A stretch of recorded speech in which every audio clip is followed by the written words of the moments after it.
Okay, hello everybody. Today's date is December 10th, 2021, and my name is Leslie Williams. Bear with me a second, I just got done eating and I'm a little congested today. So, I'm making this video today in order to make some predictions and some exposures, along with some information pertaining to the continued organized stalking and gang stalking criminal expeditions that has been intentionally, massively, criminally forced and affected upon every aspect of my life and on my physical person as well as my property. So, just bear with me. Now, here's I'm going to throw some tidbits out here real fast so that need to be understood. I'm enduring extremely bad community-based harassment connected to gang stalking crimes. And, let me put on my headphones. It's been quiet for the last hour and a half, but, well, let's see if any loud landscape noise starts, or any other type of community-based sound props are propped up as I'm trying to make this video. Now, anyways, I'm going to go ahead and I'm going to share some fast tidbits of information and some fast statements as well, and so I can hurry up and get them out of the way. As a direct result of me experiencing staged events inside and outside of businesses, even in parking lots of business plazas, at bus stops, even when I'm walking down the friggin' street. This is literally how bad this gang stalking crime is. And you need to know that the vast majority of my statements, when I describe a gang stalking crime in general, there's tens of thousands of victims online stating the same thing. You would not believe what I have seen online pertaining to the testimony of thousands of other victims since I have done research on this crime practically every single day since June 9, 2009, the day I discovered gang stalking by its name online. Hold on. So, anyways, I'm going to go ahead and I'm going to make these fast predictions because I already, there's no way that you can share. Well, let's see, it's now December 10th, 2021. I discovered gang stalking online on June 9th, 2009. So we're looking at about 11 and a half years since I discovered it online. I became an open victim of this crime, meaning that the open community-based gang stalking started between mid-2002 and was in full-blown criminal expedition by mid-2003, as well as massive amounts of other crimes that had escalated, that were already going on, and that began and then escalated as they continued on. So, 2009, it's now 2021, it's December, so we're looking at roughly 11 years. So I've done massive, extensive research about this crime practically every single day in 4 states. Okay, so, when you take that amount of educated knowledge, and some of that educated knowledge comes from the testimony of thousands of other gang stalking victims, as well as professors, scientists, researchers, and activists concerning this crime, and whistleblowers concerning it. When you take that amount of educated knowledge and you superimpose it and synthesize it in with your experience, trust me when I say, baby cakes, there's no way that you can expose everything you know through educated knowledge and experience in a 33-minute long video. So the only thing that I am that's left in my life currently for me to be able to do, and make no mistake about it, they're targeting it as well, and I'm referring to online exposures, is to expose these demonic horrors online to the best of my ability. Now, there's many things that this crime is doing. Many different methods and techniques and tactics are employed against me in reference to the perpetration of this crime in and of itself. And then there's also many things that this crime is doing in order to make sure that I stay trapped within the current circumstances that this crime has put me in, which includes intentionally making me homeless in 4 apartments in Michigan and 1 in Tennessee.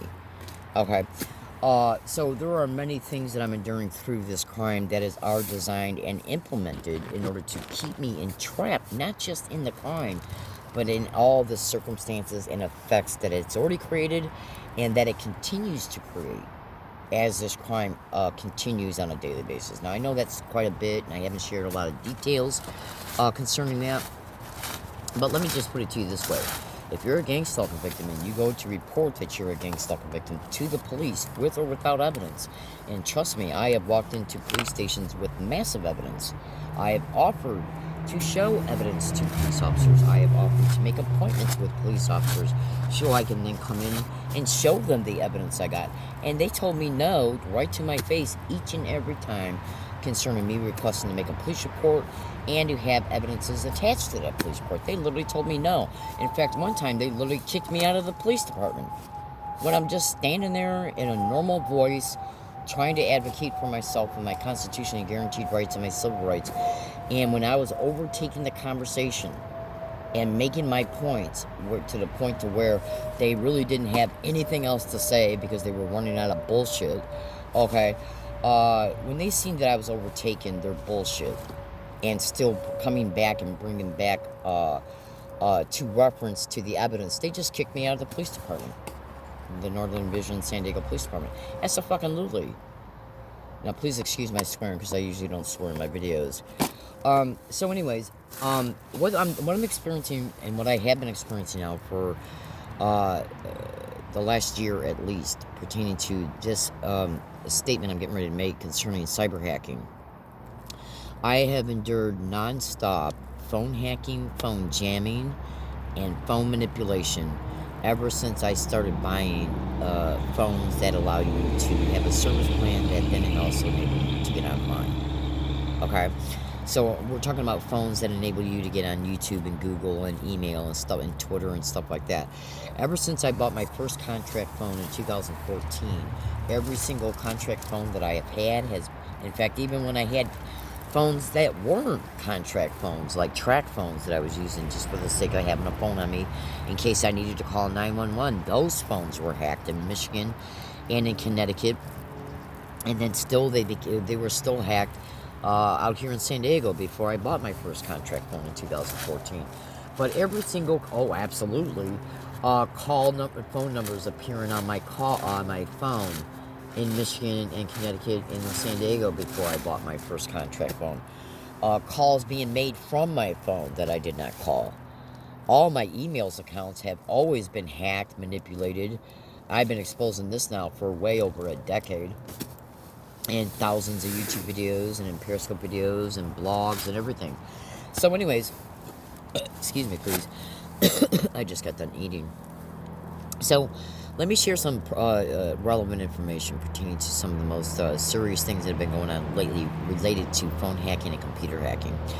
I have I actually have 4 laptops. One laptop I bought for $300 a few years ago. I only used it a few times and then I hid it, and I haven't been back to it since then. It's probably broken or stolen by now.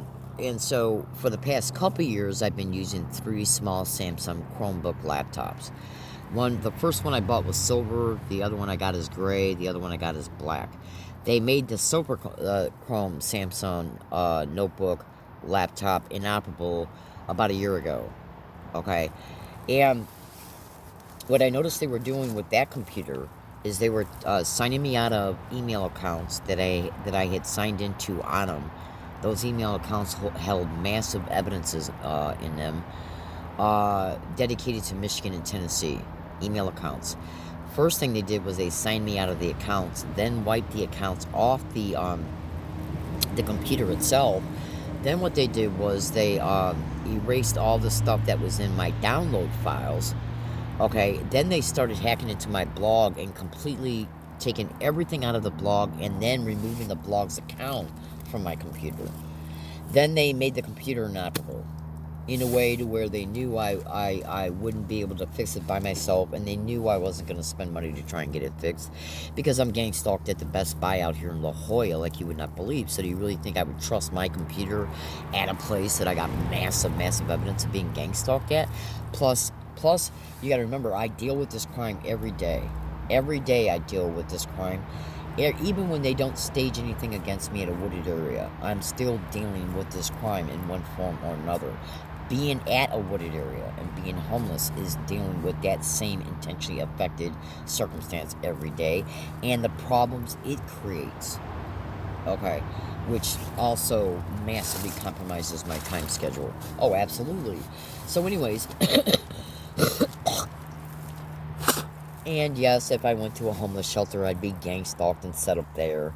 Okay, I'll make no mistake about it. If they'll gang stalk you to your home, if they'll gang stalk you to your apartment, if they'll gang and make you homeless from them, four in Michigan and one in Tennessee, if they'll gang stalk you to motel rooms and along all your routes, do you honestly believe for 1 second that they would not gang stalk you to another apartment? Gang stalk the crap out of you, break into your apartment, steal things, move things around, and then make you homeless again from that one? Of course they would. Okay, I've had to move over 28 times just in the past 2 years, trying to escape specific criminal realities that I'm being forced to endure at 28 different wooded areas just since mid-2019. 28. I've had to move 28 friggin' times. Now, with no car, I just have a bike. They also target my bike. So, after they signed me out of all those accounts on the silver computer, then wiped everything out of my blog, then made the computer inoperable, they then started targeting the other two and signed me out of those Gmail accounts out of there. Now, you should also know, back in 2018 and 19, they were also hacking into my Amazon account on my computers, and hacking into my blogs, and hacking into my email accounts. They would hack into my Twitter account on my computers, and they were also hacking into my federal student loan account, which is why I started having massive problems being able to sign in with my username and my specific selected password that I created when I originally first created a online account through them. By the way, these federal student loans were absolutely, completely, 1,000% coerced for me to take out repeatedly in Michigan. Absolutely. Make no mistake about it. Now, I got email files showing me talk about it long before I discovered gang stalking online on June 9, 2009. Now, there is a thing called debt bondage in human trafficking. If you become in debt, especially with the federal government, because you cannot the only way that you can get out of student loans are two ways. They forgive your debt or you pay it off. Okay?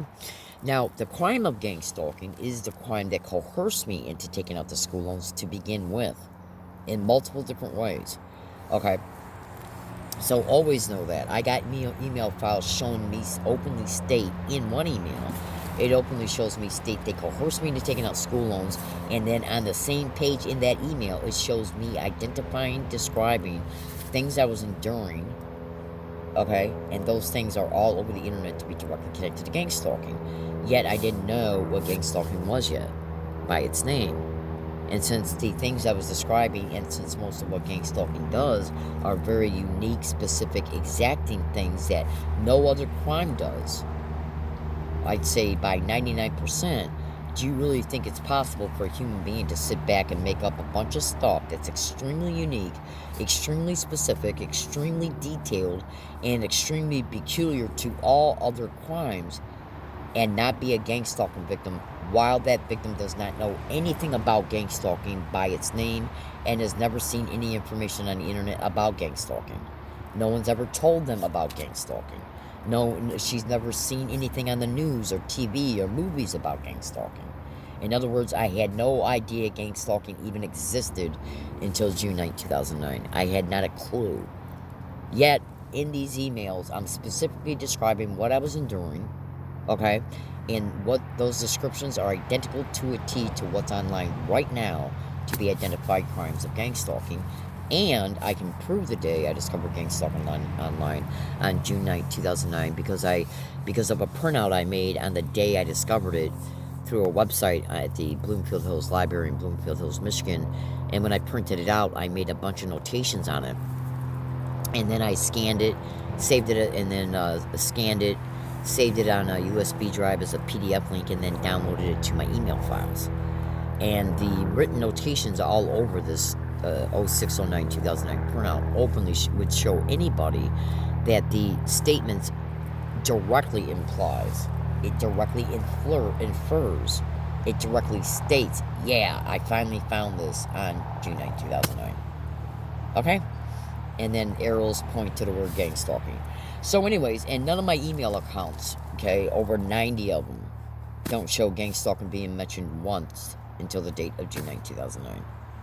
Okay, so anyways, now what I'm enduring now is that when they signed me out of my federal student loan account at Starbucks located off of Villa La Jolla Square Drive in 2018, what I've been doing is I've been, when I've had to contact them, okay, I only called federal student loan, I think, twice since 2014. I did not call them in 2018, even though I got an email from them stating, thank you for the call, and please take a survey based on how well we dealt with your issues based on your call.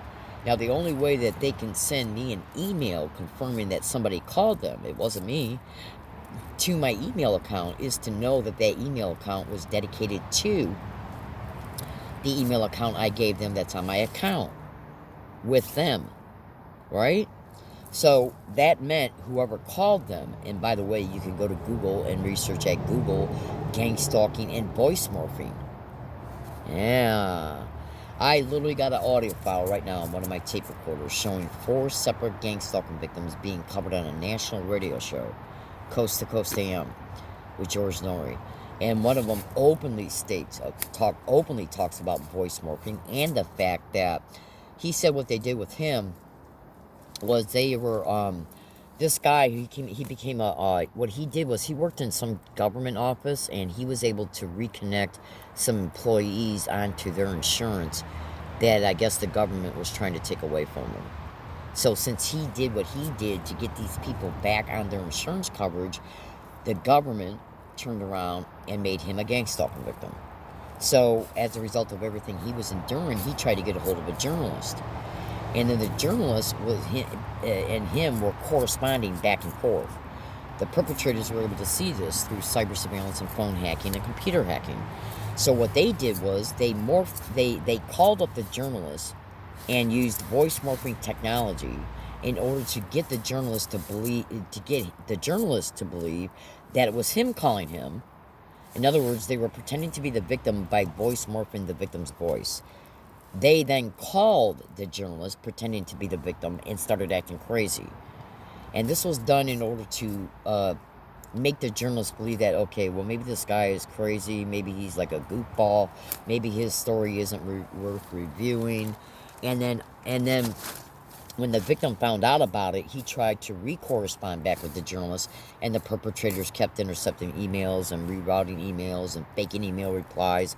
Google all my statements.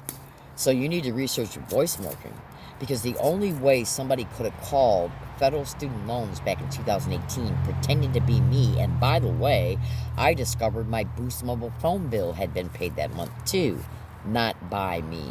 I got audio files showing me talk about it, and I made some Periscope videos about it back in 2018 when I discovered it. So anyway, literally, this is no joke. Everything that just came out of my mouth is the absolute truth. So anyways, so who called them in 2018? Because whoever called them had to have known my username, my birthday, my social security number, and my password. Because federal student loan won't even talk to you if you can't identify yourself.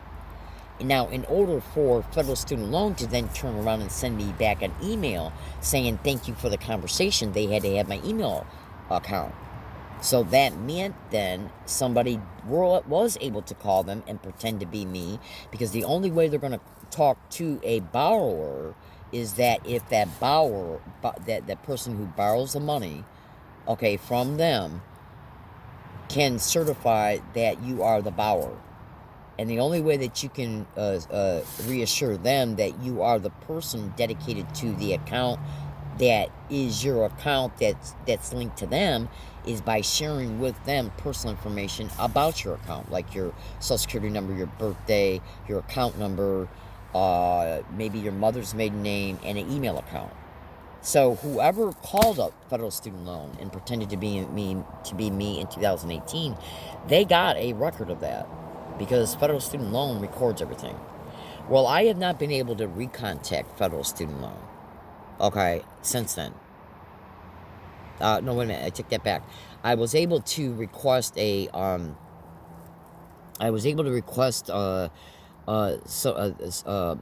some of the forms that are linked to a specific program that I've been put on since at least 2014. I forgot how I did it in 2019 and 20, to be totally honest with you. Okay, hold on a second. My Bluetooth speaker just fell off. I think what I ended up doing was, I don't think I signed into my account. I think what I did was I called them.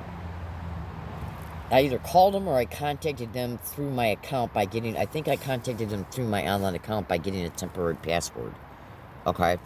And then I went on into my account, and then what I did was, in fact, that is what I did. And then what I did was I just filled the online forms out that were dedicated to the specific program that I was on.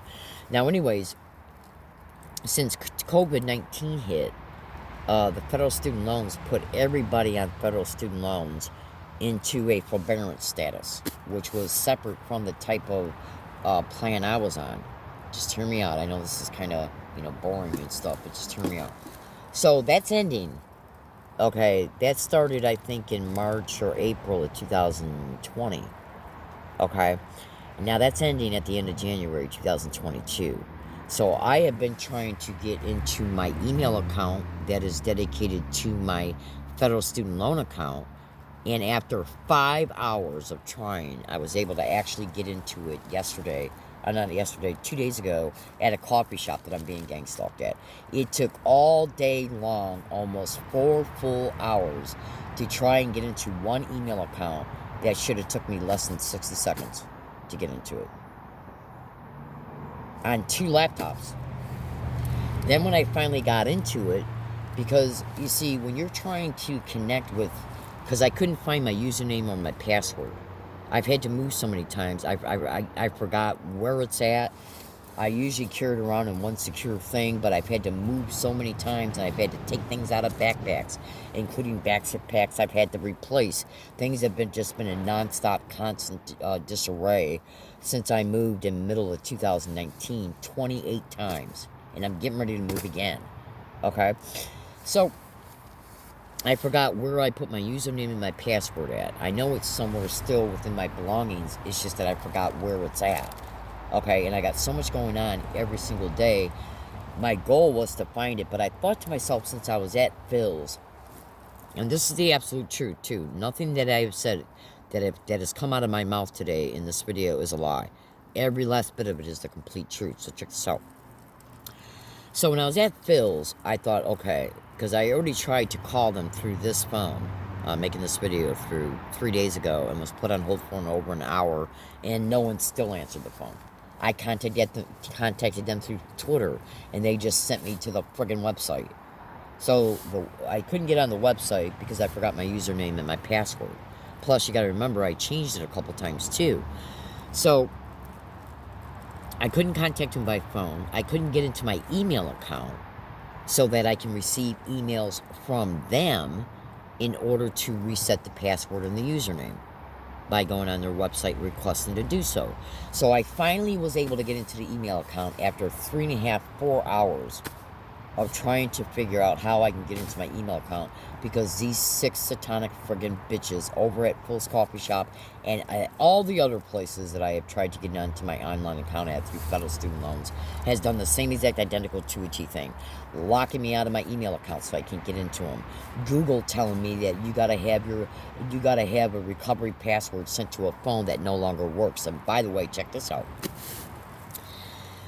The phone that was dedicated to some of the main Gmail accounts that these sick, filthy whores intentionally signed me out of on my computers is directly connected to a phone that broke. Now, when the phone broke, that's when the email accounts got signed out off of my computer by them. So how did they know the phone broke? Well, just go to Google and YouTube and research cell phone hacking, cell phone jamming, cell phone monitoring. Okay, these sick, satanic rats can get into every feature and function of any and all person's phones. They can get into any and all of your online accounts. I see it practically every day being bitched about online when I get on online platforms by other victims. Okay? I just saw, in fact, I got a snap screenshot of it. I just saw a tweet on Twitter within the last 30 days of a woman who said that they have signed her out of all of her accounts, including messing with her bank account. Okay, so Why do you think they did what they did with my computers? All of them. They took the Gmail accounts out of all these computers and wiped them off of the computers themselves. Because the type of computers I got, if you were to go into settings on the computer, you would see what is your default email account. And then you would see any added email accounts that you decided to add onto that computer, right? They signed me out of every single one that was relevant concerning massive evidence related to Michigan and Tennessee and Connecticut's gang stalking. And the majority of these accounts have accounts where one account is the recovery email of another account. That account's phone number, okay, is a phone from a phone that broke right before they did this with the email accounts. That email account, its recovery, is another email account that they signed me out of. So in other words, they knew what the recovery emails were, and they knew what the recovery phone numbers were for these accounts. They know what Google requires for you to be able to get a recovery password. Okay? And the other bullshit that Google's using is saying when I go to try and sign into these accounts using the correct passwords, because I got all the passwords, Google's just saying we don't recognize this device when I try to do it on my computer and phone. Therefore, we need to send you a security confirmation through your phone, through the phone number that's dedicated to, okay, the phone that no longer works. So the phone breaking and what they did with my email accounts occurred within 60 days. Okay? Of each other. 60 days of each other. So, but basically what they were doing was setting the stage for what I'm enduring now back then. Okay? So anyways, so this is what I'm enduring nonstop. So it took me almost 3 hours to get into one email account. And then when I finally got into the email account, I went into federal student loans and I followed all their protocols. I said, I lost my username. Can you please send it to this email account? And they sent me my username. Then I went back to their online website and I said, I've forgot my password. Can you send me a password? So they sent me a temporary password. Okay, so I typed it in. Okay, and they said error. So I typed it in again. Error. Typed it in again. Same thing. Error. Then on the fourth attempt, that's when I discovered that they had locked my account for security purposes. Right? So now, what you need to understand about gang stalking is that gang stalking is a crime that's reported online to be responsible for mass murder, torture, rape, gang rape, human trafficking, non-consensual human experimentation, which all of it is nothing but sadistic torture, occurring to tens of thousands of... It's actually reported to be occurring to hundreds of thousands of Americans. Tens of thousands of those are online every day reporting it. Every day.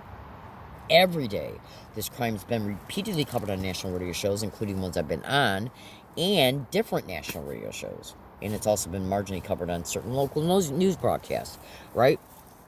So you got tens and tens of thousands of people reporting this crime daily on all online platforms. Not one case investigated, and the vast majority of all the educated victims who have done their massive research are all saying the same thing. Tens of thousands are saying that it's the government that's hosting it, that it's the federal, state, and local government working together as one up and operating program in all states. The intelligence agencies. Okay, along with fusion centers, state, county, and local cops. Okay?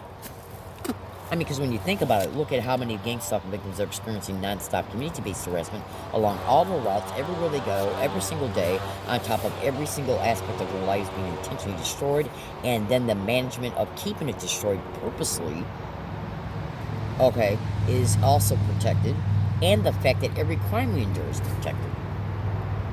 Not one case investigated. Okay?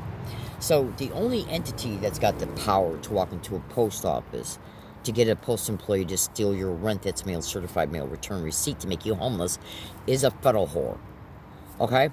The only entity that is able to walk into a bank to get bank tellers and managers to participate in this crime, post office employees to, okay, any and all businesses you go into, public libraries, universities, colleges, you name it. The only entity on this planet that's got the power to do that is friggin' federal, state, and county and local law enforcement. Period. End of story.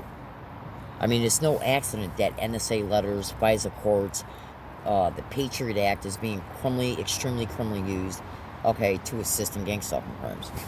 Okay? So, good luck. Because if they coerce you into taking out school loans, do you honestly, and everything else they do to your life, do you honestly think that they're going to allow you to crawl out from underneath that? No. They coerced you to take them out so they can use against you later. All right?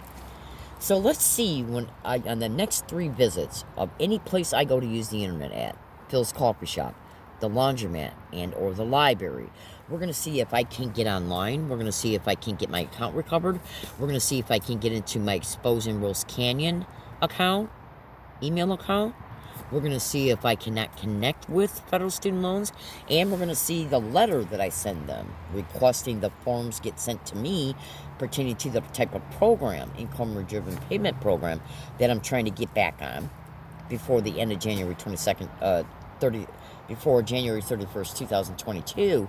We're going to see when I request that to them if they don't send the forms to me. If they do, let's see how long it takes them. Then we're going to see when I get them and fill them out, if they don't and send them back to them, certified mail return receipt, let's see if they claim they didn't get them. Because the mail is the only left resource I have right now to request it.